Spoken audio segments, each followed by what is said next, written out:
Hello and welcome back to Spill the Soup, the podcast that gives you insight into the life of a 2021 teenager. I'm your host, Marley Camito, and in honor of June being LGBTQ plus Pride Month, this week we're going to be talking about how Jewish teens can take pride in themselves, accepting who you are no matter what, and how everyone can serve as a welcoming supporter and ally of our LGBTQ plus community. Today I am joined by two incredibly inspiring guests, Zach Greenwald and Jaden Lehman. Welcome both of you to the show, and thank you so much for being here today. If you both would like to introduce yourselves, please feel free. I would say your name, your age, your pronouns, and your favorite part of Pride Month. Zach, we can start with you if that's okay. Absolutely. So I'm Zach. I'm 18, almost 19. My pronouns are he, him, his. And my favorite part of Pride Month is the general welcoming and embracing nature that so many people feel, especially during Pride Month. I compare it a lot to Christmas, of like, people are so generous and people are so welcoming. I feel that during Pride Month. I'm Jaden. I'm 17. My pronouns are she, her, hers. And I don't know my favorite part of Pride Month yet because this is my first Pride Month out. So I'm looking forward to experiencing it. Mazel tov. And before we start, as always, I'd like to take the time just to reinforce that we intend to keep today's conversation as open, authentic, and honest as possible. Jaden, Zach, and I will be sharing completely opinion and experience-based information, and everything that is stated today is simply from personal emotional experiences and feelings, not based upon any definitive facts or arguments. So with that being said, we can get right into our episode. I thought a nice way to kick off our conversation today would be providing you both the space to kind of share a little bit about yourselves, your life story, like a mini autobiography if you want to call it that, just to allow the audience to familiarize with you guys both a bit better and kind of understand this like surface level history of, well, you guys. So kind of just walk us through your lives or any like impacting moments that have significantly led you to where you are now. Who would like to start? Happy to start. So I grew up, I've lived my whole life in Minnesota, in fact, in the same house.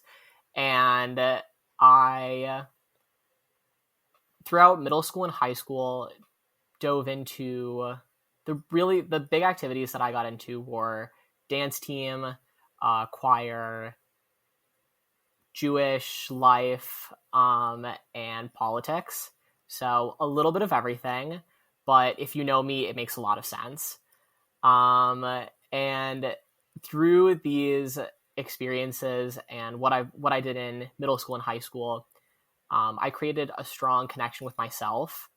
Not a lot of boys are really passionate about dancing and choir, and not a ton of teens always feel connected to their Jewish identities or the political atmosphere.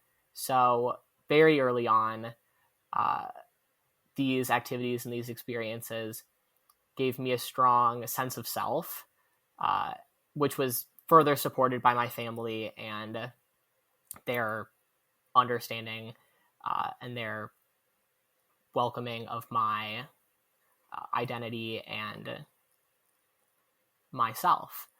From there, I just finished up my first year at Northeastern University, where I study politics, philosophy, and economics.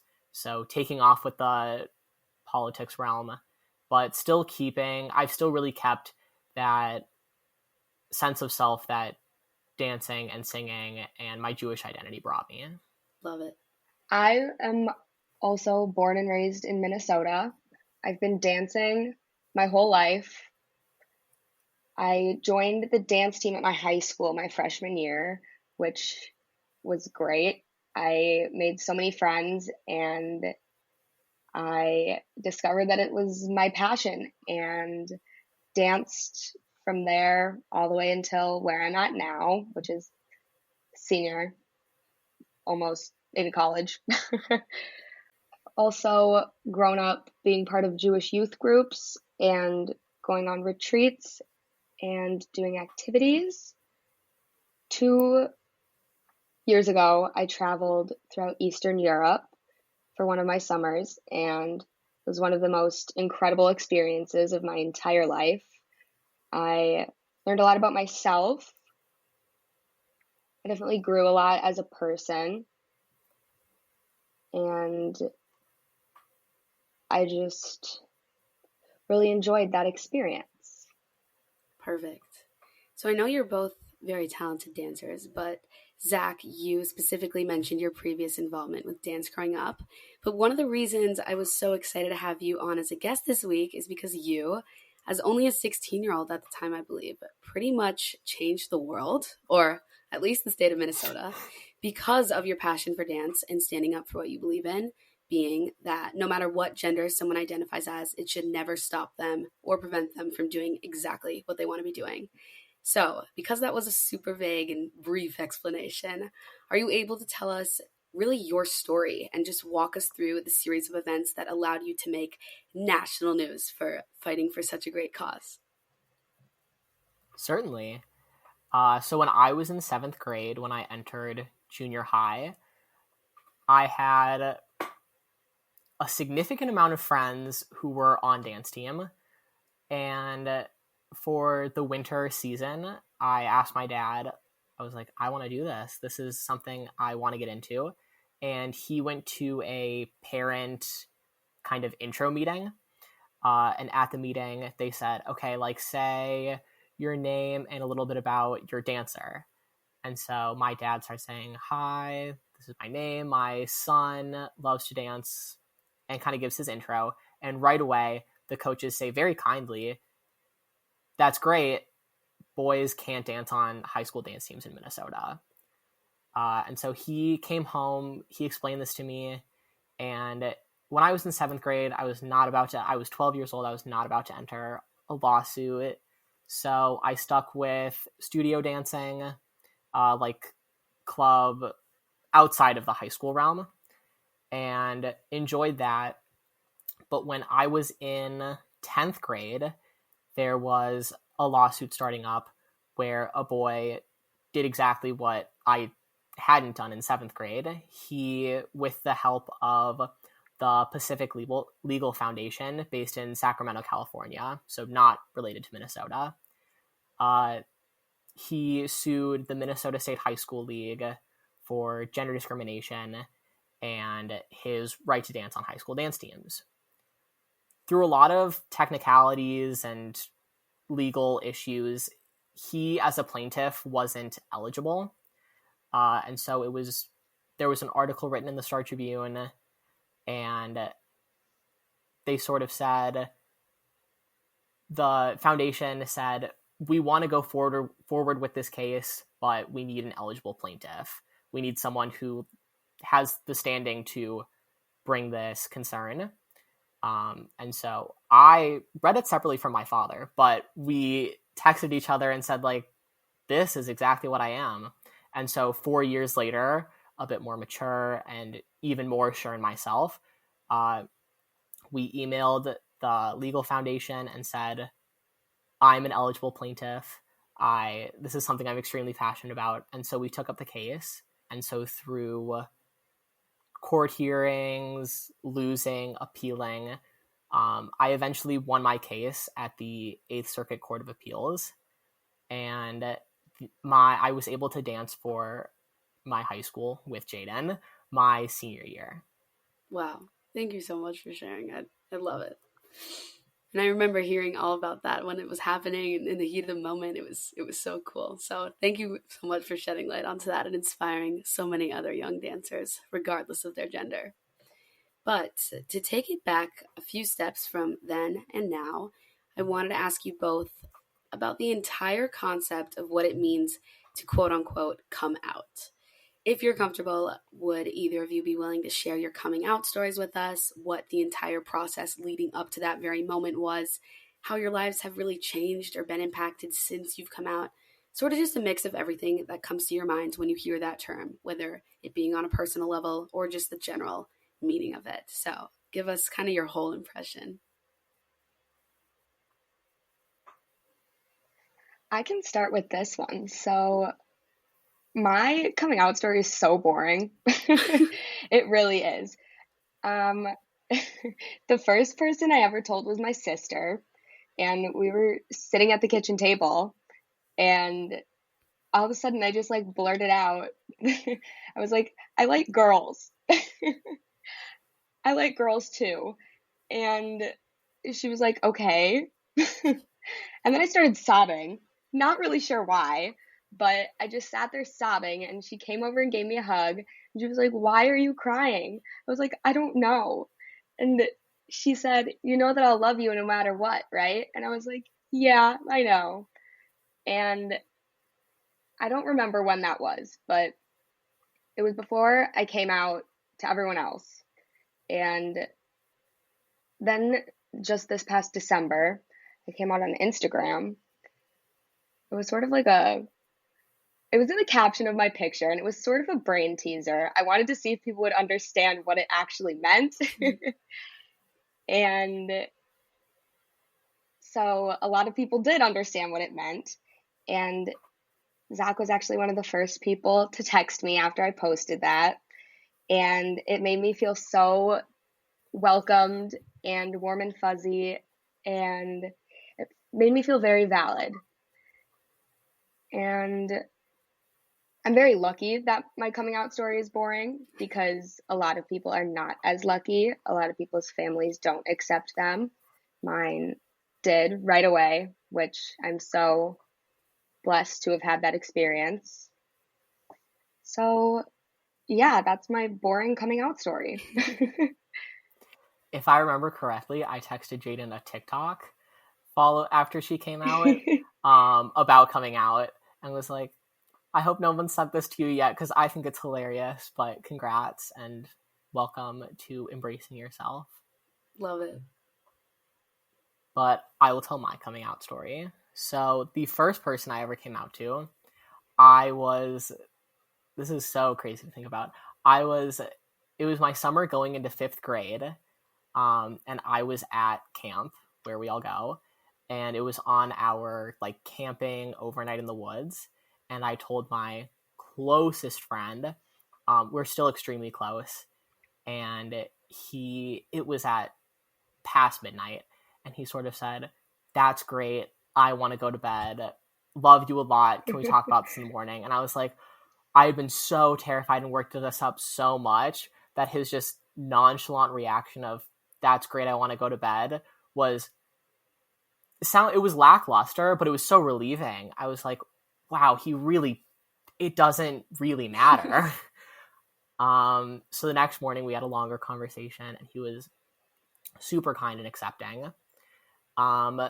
Before I came out to my family, and even before that summer, my brother came out when I was in 4th grade. So he is 5 years older than me, and really paved the way and almost showed me how to, believe in who I was and embrace who I was before I even recognized it in myself. So after my brother and after that summer, I came out to my family, my summer going into 7th grade, and then when I was 12, and then going into school, and partially through Instagram, partially through just talking to people, I came out. It was a longer sort of winding road, but by 7th grade I was out. And so now I'm coming up on 6.5 years of being out, and it has changed so much even since I came out. 6.5 years is really not that long, but the normalization and the just acceptance of LGBT individuals my age, or Gen Z, is so strong, and it's so our generation's acceptance of LGBT people is so inspiring, and I've really felt that as I've grown in these 6.5 years.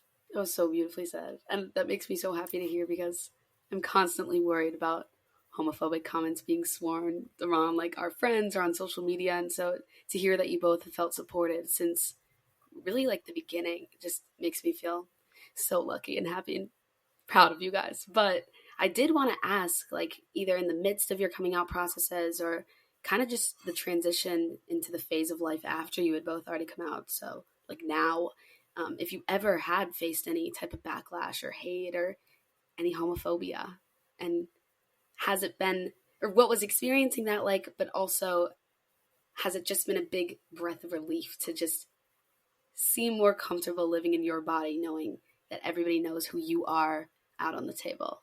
For me, it has been overwhelmingly relieving and relaxing. Um, you'd think coming out at 12 years old is scary. It is. But from that point on, I had a completely different, like I said, sense of self that a lot of other people my age and older than me really recognized in me. And so in school, with my friends outside of school, there was a great level of respect that I forever treasure.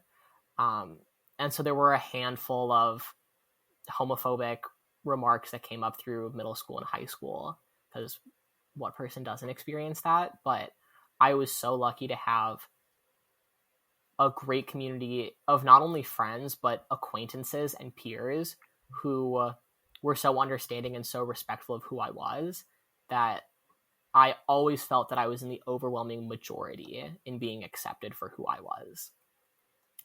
Other than that, I would say that I have faced the most homophobia from strangers. So one of the instances that I can really point out is I remember I was with my boyfriend in Miami, and we were holding hands on the street and were yelled at multiple times. I was a senior at the time. It really did not mean that much to me. I had been out for so long and was so sure of who I was that I mostly brushed it off. But I know for so many people, that is a really awful experience to have. I also go to school in a large city, and so I've had a handful of homophobic remarks made at me on the street there as well. But again, I know that I'm so sure in myself and so sure in the community that I have that it's never really bothered me, but it certainly exists. Thank you for sharing that. I'm so sorry you've gone through that, Zach. I've really only been out for like about 6 months, I think, at this point. And I kind of came out in the middle of COVID. So everything was kind of still shut down. So I have not really, thankfully, I have not experienced any homophobia at this point in my life. And hopefully I never will. But I really think that going into college next year, I'm hoping that it'll be very accepting and great, and that I won't have to come out to those people that I meet. I'm hoping I can just meet them as myself and who I am. Hopefully people will accept me for who I am, and if they don't, I don't need them in my life. So, yeah. Beautifully said. That kind of leads into my next point, because even though I'm thankful that you're both now much more open and completely accepting of who you are, just like I am of you guys, I'm so proud of you both. Because we're all still teenagers, after all, a big issue. I mean, I guess it's an issue for adults too and everybody, but just the concept of caring so much about what other people think of you and how that can often cloud your own vision and impact a lot more than you think. So I wanted to shift our discussion just a bit to the impact that social media has had, either to enable you both a platform to express who you are, like Jaden, you mentioned, you came out on your Instagram, Zach, you too a little bit, or how TikToks have been relatable and useful and helpful during that. But also just like connecting with other people around the globe who identify similarly to you guys, all that good stuff. So first, I was wondering if either of you ever witnessed or personally experienced blatant homophobia on social media that was emphasized from viral content, and however that made you feel. I've been scrolling through TikToks and I've seen so much homophobia on there. It's a pretty toxic environment. Even though TikTok, like the TikTok community is great, but can also be pretty harmful and like anti everything. I know homophobia is a pretty significant issue, but I wanted to hear how that's impacted you guys or made you feel or anything you want to add on to that. So I feel like on TikTok, there's definitely a lot of different sides to it. And TikTok is kind of like customized to you and like what kind of content you Like or watch. It's like your algorithm. Yeah. Yes, that's the word I was trying to find. And so I feel like a lot of my TikTok has been tailored to the things that I like. And sometimes you end up on the complete opposite side of where you normally are and what you're comfortable with and the things you like. And you just end up with terrible comments that you see, like calling people the F slur. And it's just very eye-opening, I guess, because I I live in this little happy bubble, and there's a whole other world out there that I have yet to experience as a 17-year-old girl. And I think it's a little bit more realistic to what the rest of the world is like, opposed to the small, not small, but the town in Minnesota that I live in. And it's scary sometimes, but it's also, I think I already said this, but it's more realistic as to what I expect the real world to be like. Definitely. I would agree with Jaden. I think that my social media has figured out that I'm gay. And so doesn't show me a ton of homophobic content, but there are trends on social media that, while they might not be explicitly homophobic, they certainly build on, systemic and microaggressions against LGBTQ people that are sort of fly under the radar. Yeah. And so I see a good amount of those. And I just think for myself, I think that it's important that when I see those, I address them to the people around me. I address them with my friends who are seeing the same content, and call it out for what it is. Separately from the entire world of TikTok and Instagram and social media, I've received a handful of direct messages on social media with like homophobic attacks or improper language, but again, it's just delete the message, brush it off, and feel secure in who I am and the community that I have. Wow. Thank you for bringing that to my attention. I really had no idea, but I also, like, when you guys see stuff like that, Zach, you mentioned, like, sharing it with your friends, but do you ever feel obligated to, like, start comment wars with strangers and these internet trolls, or, like, respond to somebody that's being homophobic? Or, Zach, you mentioned, like, deleting those videos, but is there ever something that you really want to say to them to get them to stop? Or have you felt or learned that there's just no use in trying, or that it isn't really going to get anywhere? Oh, it crosses my mind. Oh, certainly.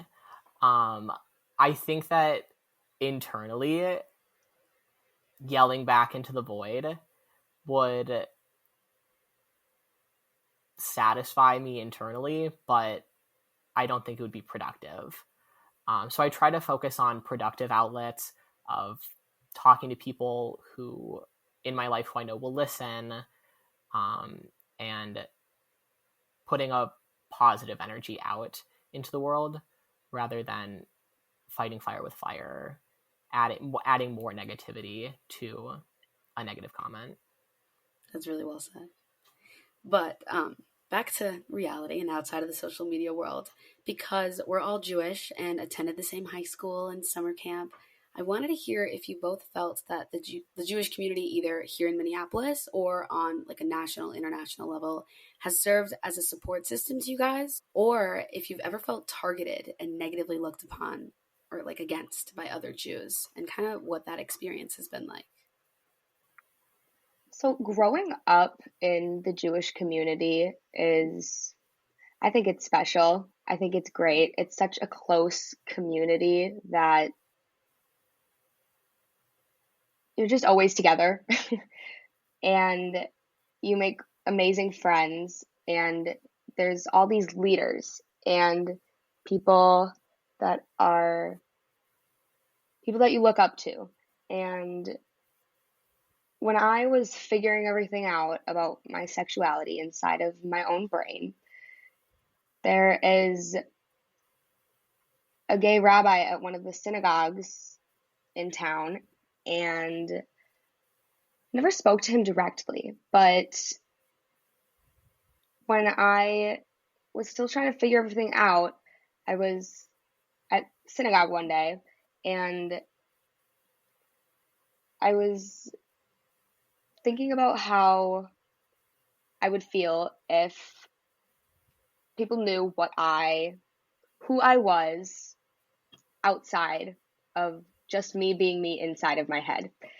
And I thought that if everybody knew this highly respected person was gay, why can't people be okay with me being queer? And it definitely helped me to feel comfortable with telling people, because as we talked about how we all go to camp, camp is such a huge part of my life, and I've always felt like I belonged there, and I would hate for who I am and me truly being who I am to prevent me from feeling that way. And I just think that having somebody to look up to is really cool. Love it. I have felt an overwhelming amount of acceptance from the Jewish community. Like I said, the first person I ever came out to was at Jewish summer camp. And for me, it was a really smooth sail from there. I led several events and discussions at camp as a camper and as a counselor about being gay and coming out and my identity, and always felt supported. I remember my first year on staff, I think that our camp had like its first out staff member maybe 10 years before me. And there was a lot of like not exactly controversy, but a lot of questioning, like, how is this going to work? We've never done this before. And 10 years later, it was so normal and so amazing to step into a space where having LGBTQ staff members was not questioned anymore. It was celebrated, and it was a badge of pride for our staff. Outside of camp, I've also was involved a lot in youth group. I served on chapter, regional, and international executive boards, and there was always a great group of other LGBTQ leaders in my youth group, and there was always a sense of welcoming energy and acceptance in my youth group. I cannot say that I've ever experienced homophobia in my Jewish community or in the circles that I've been in. While I say that, that does not mean that the Jewish community is free of homophobia and is the end-all, be-all example of acceptance. Just because it didn't happen to me does not mean it hasn't happened to other people or will happen to other people. But I am so proud to say that the circles that I have been involved in within the Jewish community have been so accepting, and even beyond accepting and welcoming, have been proud to have me as a member of their communities. That was so beautifully said. That made me so happy. But before we wrap up, I kind of have another like double-sided question for you guys, since I know a lot of parents and other young adults are tuning into this episode and other teens. So I wanted to open our discussion and think of not necessarily our own parents, but anyone else who is having trouble understanding or providing the best support and acceptance for someone like their child or friend who is facing some confusion with their sexuality or identity and expressing themselves. So I guess, in other words, from your point of view, what is something that you wish parents or other adults could hear about being both a teen and a part of the LGBTQ plus community? Like, what is something that you think others could really benefit from knowing? So that's kind of like the parent side of it, but if any other teenagers happen to be listening to this that are currently in any process of expressing themselves, whether that being still in the closet or just recently coming out or learning to express themselves in almost like this sense of new territory after coming out, what is some advice that you could also give to them? Like maybe something that you wish you'd always known sooner or could tell your past selves if given the chance. So kind of like the advice to the parents or other adults, and then the advice to other teenagers, whatever you guys think. I say be patient. I think patience is so important, whether you're the one trying to figure out your sexuality or whether you're a parent whose child is trying to figure out their sexuality. Sexuality is fluid. It's not set in stone. You're always changing. And if you're trying to figure out who you are, there's no time limit. You don't have to know by a certain age. You don't have to know by a certain time. And I just think that maybe your friend is trying to figure out their sexuality. Being patient and just listening to what they have to say is so important, because helping somebody to feel valid with who they are is amazing, and having people that make you feel valid is great. And I think patience is just so important. I would completely agree with Jaden. I think for parents of queer children or friends of queer friends, allowing an LGBTQ person who is discovering themselves show you who they are is something that is so important. Allowing them to find themselves and then share that with you. So as a parent, just being supportive for your child, I think, is really what they value. LGBTQ teens in the closet, out of the closet, becoming comfortable with themselves no matter what. We have so much going on in our heads of who we actually are and who we want to be, that having a friend or a parent or a family member be so unequivocally supportive, no matter what that looks like, no matter what you are, no matter what you want to be, is so important. And as speaking to LGBTQ teens and young adults, it's a matter of patience. It's a matter of finding who you are and becoming comfortable and embracing that energy.